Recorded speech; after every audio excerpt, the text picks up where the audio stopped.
I was never the guy people remembered.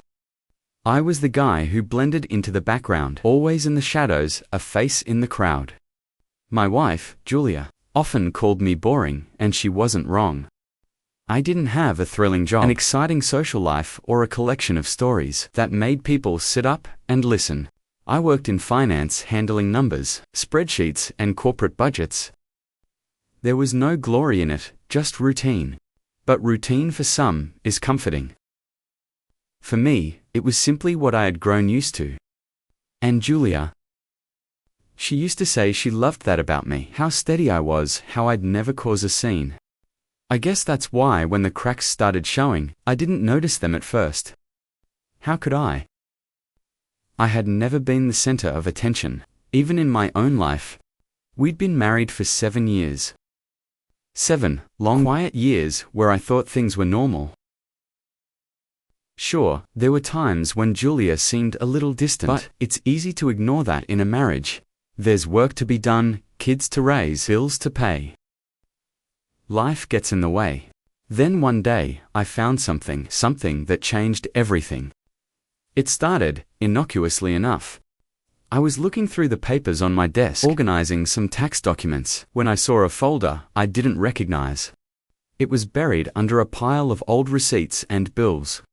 At first, I thought it was just a stack of junk mail Julia had left for me to deal with, but the logo on the folder caught my attention. It was a private investigator's firm. My stomach tightened as I pulled it out. Inside, there was a file heavily marked with the words confidential. I opened it, my pulse beginning to race. As I skimmed through the pages. Pictures. Notes. Surveillance reports. Julia had hired a private investigator. For what I didn't know yet. My first thought was disbelief. Julia hiring a pie. But then I looked at the dates on the reports. They were recent. Really recent. And there was a note with a phrase underlined in bold letters: suspect marital infidelity. At first, I couldn't breathe. My hands trembled as I held the file in front of me. Julia had been suspicious of me. Why? We had our problems, who didn't? But nothing serious. Nothing that would warrant this. I'd always been faithful. There was no question in my mind about that. So why would she think otherwise? The more I thought about it, the more my mind swirled with the possibilities. Had she noticed something about me? Had she grown tired of our quiet life together? Over the next few days, I kept a close eye on her. I noticed little things. She was spending more time on her phone. Her texts seemed guarded. She'd smile a little too quickly. When I caught her scrolling through her messages, there was a change in her, a shift that I couldn't ignore, and I had to wonder, was it because of what I discovered? Or was it something else? My mind was racing, torn between confronting her and doing nothing. I wasn't sure what I'd even say. What did I know, really? A private investigator's report and a few suspicious behaviors. It wasn't enough to make any accusations. Then came the night that shattered everything. I was sitting in the living room, watching TV, when Julia came in from the kitchen. She was acting strange, almost giddy. It was off. Something about her energy didn't match the normal rhythm of our evenings. I think we should take a trip, she said, almost too casually. I blinked, surprised by her sudden suggestion. We hadn't gone on a vacation in over a year, but the tone of her voice made me uneasy. A trip where? Just somewhere quiet. You know, like a weekend getaway. We could use some time alone. I didn't know how to respond. It felt like a sudden shift in her usual disinterest in travel. But then again, maybe I was just paranoid. Still, I couldn't shake the feeling that something was off.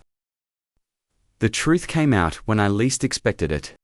A week later, I was cleaning out the garage, when I found something tucked in the back of a cabinet. A passport.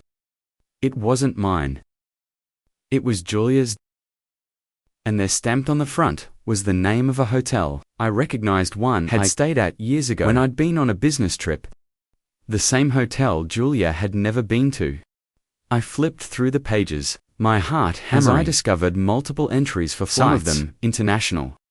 I felt like I was suffocating. The passport belonged to her. But the dates, they didn't match up with any of her usual travels. She hadn't told me about these trips. That's when it hit me. Julia hadn't just hired a private investigator because she was suspicious of me. She had hired them because she was already hiding something from me. And whatever it wasn't just emotional distance. It was far worse. I couldn't help it. My stomach churned with rage and fear as everything clicked into place. My wife, the woman I had trusted, had been lying to me for God knows how long. She wasn't the boring one in this marriage. I was. And she was hiding it behind a veil of false normality. But the worst part, I still didn't know who she was seeing, or where she'd gone, and I needed to find out. The night I confronted her, I could barely speak. I waited until we were both sitting at the dinner table, just the two of us. Her smile, the one that had once been a comfort, felt like a cold mask now. Julia, I began, my voice low but steady. We need to talk. Her eyes flickered with something I couldn't place. She put down her fork, her face pale. About what? I threw the passport down in front of her. About where you've been and who you've been with. She went silent, her breath catching in her throat. The color drained from her face, and for a moment I almost felt sorry for her.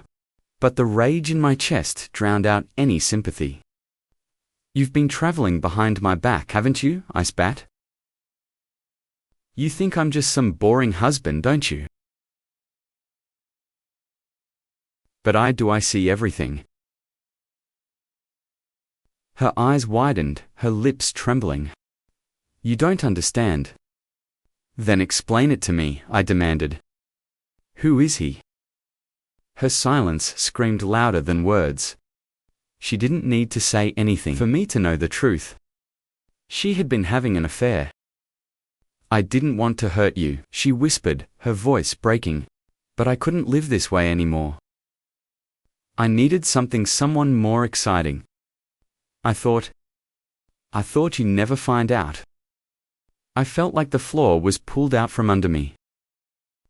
The betrayal cut deeper than I could have imagined. This wasn't just about a secret. This was about the life I thought I had. The trust one had built being torn apart in an instant. That night we didn't speak much. The next morning she was gone. She packed her things while I was still asleep, and when I woke up, the house was empty. No note, no explanation, just a quiet, empty space where her presence had once been. I was left to sift through the wreckage, to figure out where it all went wrong. Maybe I had been too passive, too wrapped up in my own safe little world to notice the cracks that had begun to form. Maybe she was right, maybe I had been boring. Or maybe she had always been someone else, someone I had never truly known. In the weeks that followed, I began to rebuild my life. I focused on myself, something I hadn't done in years. The betrayal stung, but it also set me free. I realized that I had been hiding too, in my own way. I had hidden from my own desires, from the parts of myself I had buried to keep the peace. Julia and I never spoke again. She moved on with her new life, and I started my own journey towards self-discovery.